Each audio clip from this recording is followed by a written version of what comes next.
ఈ తీర్పు అమరావతికి రైట్ క్లియర్. ఇంక అసలు అమరావతిని ఆపటం అనేది జరగని పని ఎవరిది అనే విధంగా తీర్పు వచ్చింది. సెంట్రల్ నుంచి కూడా సపోర్ట్. ఇప్పుడు బాబు గారు అటు కాంగ్రెస్ కూడా మీరిటు వచ్చినట్టయితే ప్రత్యేక హోదాకు సంబంధించిందో లేకపోతే ఇంకోటో రకరకాలు అటు సైడ్ నుంచి వస్తున్నాయి. సో ఎటువైపు అంటే కూటమిలో ఉన్నారు కాబట్టి ఈయన ఖచ్చితంగా అటు మొగ్గు చూపేది ఉండదు. కానీ రాష్ట్రానికి సంబంధించిన ప్రీవియస్ ఏవైతే ఉన్నాయో అవన్నీ ఇప్పుడు ఇంప్లిమెంట్ జరిగే అవకాశం ఉంటుంది కదా! చంద్రబాబు గారిలో దగ్గర ఒక అంటే మేజర్ కీ రోల్ అనుకోవచ్చుగా ఇప్పుడు? ఇప్పుడు ఒకటి వాస్తవ పరిస్థితి ఏంటి అంటే భారతీయ జనతా పార్టీ కేంద్ర నాయకత్వం కూడా రిలీజ్ అయ్యారు. ఆ! అంటే చంద్రబాబు నాయుడు గారి ప్రభుత్వం పరిపాలన నడుస్తున్న సందర్భంలో నరేంద్ర మోడీ గారు చంద్రబాబు నాయుడు గారిని తనకి కాంపిటీటర్‌గా చూశారు ఆయన. ఎందుకు 2013 సంవత్సరం Bharatiya Janata party parliamentary board ప్రధానమంత్రి అభ్యర్థిగా నరేంద్ర మోడీ గారిని పరిగణలోకి తీసుకునే నాటికి ఆయన గుజరాత్ రాష్ట్ర ముఖ్యమంత్రి. ఆయన అప్పటి వరకు పార్టీ రాజకీయాల్లో ఉన్న ఆయన 2001లోనే మొట్టమొదటిగా ముఖ్యమంత్రిగా ఎంపిక కాబడ్డారు. అంతకుముందు ఆయన ఒక్కసారి కూడా చట్టసభకు ఎంపిక కాల. 2001లో ముఖ్యమంత్రిగా ప్రకటించే నాటికి కూడా ఆయన చట్టసభ సభ్యుడు కాదు. అంటే క్రియాశీలక రాజకీయ పార్టీ రాజకీయాల్లో ఉన్నారు కానీ చట్టసభకి ప్రాతినిధ్యం వహించడం అనేది 2001 నుంచే మొదలైంది ఆయన ప్రభుత్వంలోకి రావటం. కానీ చంద్రబాబు నాయుడు గారి నేపథ్యం వేరు. 1978 నుంచి ఆయన చట్టసభలో ఉన్నాడు. జాతీయ స్థాయి రాజకీయాల్లో కూడా నరేంద్ర మోడీ గారి కన్నా సీనియర్ చంద్రబాబు నాయుడు గారు. ఈ నేపథ్యంలో ఒకవేళ రేపటి రోజున నరేంద్ర మోడీ గారిని ఎందుకు ఎంపిక చేసుకున్నారు? నరేంద్ర మోడీ గారు గుజరాత్ను అద్భుతంగా అభివృద్ధి చేశారు అని గుజరాత్ మోడల్ ఆఫ్ డెవలప్మెంట్ అనే దాన్ని దేశానికి ఒక శాంపిల్గా చూపిస్తూ నరేంద్ర మోడీ గారిని రేపు దేశాన్ని కూడా ఈ స్థాయిలో అభివృద్ధి చేయగలుగుతారని చెప్పని ప్రమోట్ చేశారు ఆయన. చంద్రబాబు నాయుడు గారికి విభజన జరిగిన రాష్ట్రంలో నరేంద్ర మోడీ గారి కన్నా ఎక్కువ అవకాశం ఉంది ఇక్కడ. ఎందుకంటే ఒక రాజధాని నిర్మాణం జరగబోతుంది కాబట్టి ప్రపంచవ్యాప్తంగా వ్యాపార అవసరాల రీత్యా వివిధ సంస్థలు అక్కడికి వచ్చి గ్రౌండింగ్ అవడానికి ఆస్కారం ఉంటుంది. నరేంద్ర మోడీ గారితో కన్నా ఇంకా ఎక్కువగా కార్పొరేట్ సర్కిల్స్లో ఆయనకు కూడా పరిచయాలు ఉన్నాయి. చంద్రబాబు నాయుడు గారు కూడా ఒక సక్సెస్ఫుల్ చీఫ్ మినిస్టర్గా ఎమర్జ్ అయితే 2019 నాటికి ఒకవేళ నరేంద్ర మోడీ గారికి ప్రత్యామ్నాయం గురించి ఆలోచించాల్సిన పరిస్థితి దేశంలో వస్తే ఏపీ మోడల్ ఆఫ్ డెవలప్మెంట్ అని చెప్పని చీఫ్ మినిస్టర్గా ఉన్న చంద్రబాబు నాయుడు గారిని ప్రతిపక్షాలు ప్రమోట్ చేస్తాయేమో ఒక ఆల్టర్నేటివ్ ఫోర్స్గా. ఇది దృష్టిలో పెట్టుకొని నరేంద్ర మోడీ గారు 2019కి ముందు చంద్రబాబు నాయుడు గారిని ఒక డిఫాల్టర్గా చూడాలనుకున్నారు. ఆయన అభివృద్ధి చేయలేని పరిస్థితులు సృష్టించాలనుకున్నారు. కాబట్టి ఆయనకి కేంద్ర ప్రభుత్వం నుంచి సహకారం అందించాల్సిన స్థాయిలో అందివ్వాల. చంద్రబాబు నాయుడు గారు వాళ్ళతో పొత్తు పెట్టుకున్నది వాళ్ళు కూడా రాష్ట్ర విభజనలో భాగస్వాములే. కాంగ్రెస్ పార్టీని ద్వేషించి వీళ్ళని చేరువ చేసుకున్న కారణం ఏంటి అంటే వీళ్ళు అధికారంలోకి రాబోతున్నారు, వీళ్ళ మద్దతు సహాయ సహకారాలు ఉంటే రాష్ట్రాన్ని అభివృద్ధి చేసుకోవడానికి ఆస్కారం కలుగుద్దనే ఉద్దేశంతో 1% ఓట్ బ్యాంక్ కూడా లేని వాళ్ళకి అక్కడ 4 ఎంపీ స్థానాలు 12 ఎమ్మెల్యే స్థానాల్లో పోటీ చేయడానికి ఆస్కారం కల్పించి 2 ఎంపీ 4 ఎమ్మెల్యే స్థానాలు నెగ్గించుకోవడం జరిగింది. ప్రభుత్వంలో వాళ్ళని ఇక్కడ చేర్చుకొని అక్కడ ప్రభుత్వం ఆయన చేరారు. కానీ అంటే అరకొరగా సహాయం చేస్తూ వచ్చారు. కానీ రాష్ట్రానికి సహాయ సహకారాన్ని అందిస్తున్న వెంకయ్యనాయుడు గారిని ఉద్దేశపూర్వకంగా పక్కకు జరిపి ఇది కూడా అంతే. భారతీయ జనతా పార్టీలో ఒక నరేంద్ర మోడీ గారికి ప్రత్యామ్నాయంగా ఇంకొక నాయకుడు ఎవరైనా ఉన్నారా అని కనుక ఆలోచన చేయాల్సి వస్తే వెంకయ్యనాయుడు గారు కంటికి కనపడకూడదు అనే ఉద్దేశంతో, ఎందుకంటే ఆయనకి దేశవ్యాప్తంగా ఉన్న పరిచయాల రీత్యా యూనివర్సల్ యాక్సెప్టెన్స్ ఉన్న నాయకుడు వెంకయ్యనాయుడు గారు. ఒకవేళ భారతీయ జనతా పార్టీ శ్రేణులు అదర్ దాన్ నరేంద్ర మోడీ ఇంకెవరైనా ఆలోచన చేయాల్సి వస్తే వెంకయ్యనాయుడు గారు కనపడకూడదు. అందుకోసం ఆయన్ని క్రియాశీలక నుంచి వైస్ ప్రెసిడెంట్కి పంపించేశారు.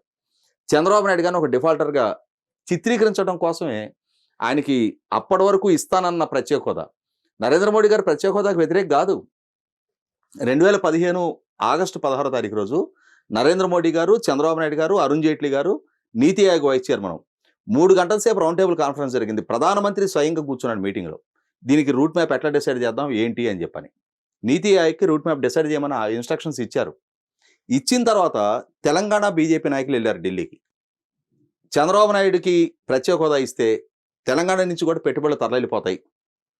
ఇది ఇక్కడ రాజకీయ పక్షాలు భారతీయ జనతా పార్టీని బ్లేమ్ చేయడానికి ఆస్కారం ఉంటుంది. తెలంగాణకి నష్టం జరుగుతుంది మీరు ప్రత్యేక హోదా ఇవ్వడం వల్ల అని చెప్పని.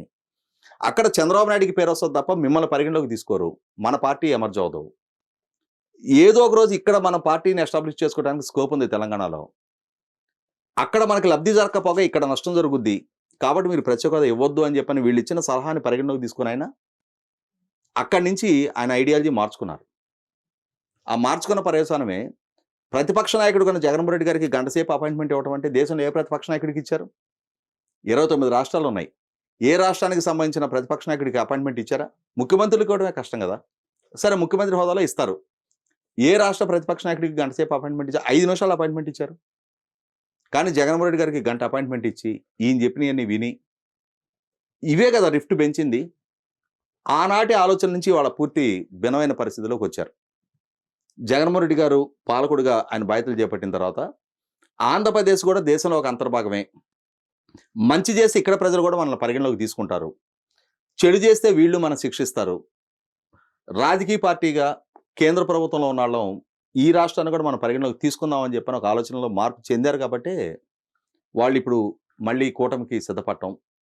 చంద్రబాబు నాయుడు గారికి కూడా అవసరం రీత్యా, రాష్ట్ర అవసరం రీత్యా కేంద్రంలో వాళ్ళు అధికారంలోకి రాబోతున్నారు. వాళ్ళతో ఘర్షణ పడి చేయగలిగేది ఏం లేదు. వాళ్ళతో సానుకూలంగా ఉన్న పక్షంలో కొంత త్యాగం చేసైనా కొన్ని స్థానాలు వాళ్ళకి ఇచ్చిన పక్షంలో ఆ ర్యాపు మళ్ళీ తిరిగి పాత స్టేజ్కి చేరటం ఏమని చెప్పని ఉద్దేశంతో పొత్తు పెట్టుకున్నారు. ఇక్కడ దేవుడు రాసిన స్క్రిప్ట్ ఏంటి అంటే కూటమి ఘన విజయం సాధించింది. కేంద్రంలో భారతీయ జనతా పార్టీకి 2014-19 నాటికన్నా కూడా భిన్నమైన ఫలితాలు వచ్చినాయి. అంటే 2014లో పూర్తి స్థాయి మెజార్టీ వచ్చింది, మిత్రపక్షాల మీద ఆధారపడకుండా. 2019లో కూడా అదే మెజార్టీ వచ్చింది. కానీ ఈ సందర్భంలో కూటమి భాగస్వామ్య పక్షాల మీద ఆధారపడి ప్రభుత్వం ఏర్పడుతుంది.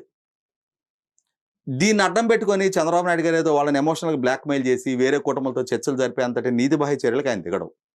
కానీ రాష్ట్ర అవసరాల రీత్యా తన ప్రయోజనాలు సాధించే విషయంలో మాత్రం రాజీ పడరు. రాష్ట్ర అవసరాల రీత్యానే ఆయనకి అభివృద్ధికి సహకరిస్తే ఆయన ఆంధ్రప్రదేశ్కి పరిమితం అవుతాడు అనేది నరేంద్ర మోడీ గారు కూడా ఇప్పుడు ఒక స్పష్టత వచ్చింది. ఆయన ఏదో జాతీయ రాజకీయాల్లోకి వచ్చి అక్కడ ఆయనకి పోటీగా ఎమర్జ్ అవుతాడు అనే ఆలోచన ఆయనకి లేదు.